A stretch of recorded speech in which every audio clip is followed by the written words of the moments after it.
Darito na ang mga mabilisang balita sa ilang probinsya. Patay ang isang pulis matapos mabaril ng sariling anak na 8 taong gulang. Sa Sagay, Negros Occidental, tinamaan sa leeg ang pulis na kanyang ikinamatay.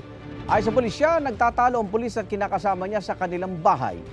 Pumagitna ang anak sa away ng kanyang mga magulang.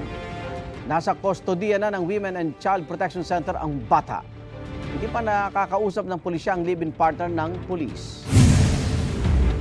Pasintabi po na putulan ng binti ang isang motorcycle rider nang makabanggaan ang isa pang rider sa barangay Lawaan, Alcantara, Cebu.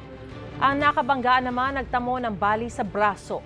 Batay sa investigasyon, galing ang 16 na taong gulang na rider sa Moalboal at umano'y nakainom. Bumangga siya sa kasalubong na rider. Nagpapagaling na sila sa isang ospital sa Cebu City.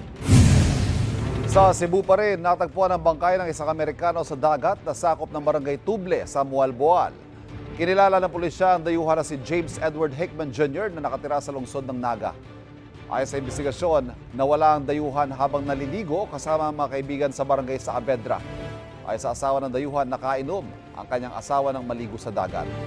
Inirekomenda na isailalim sa autopsy ang bangkay ng dayuhan para alamin ang sanhi ng kanyang pagkamatay. Kapuso, para laging una ka sa mga balita, bisitahin at mag-subscribe sa GMA Integrated News sa YouTube. Sa mga kapuso abroad, samahan nyo kami sa GMA Pinoy TV at sa www.gmanews.tv.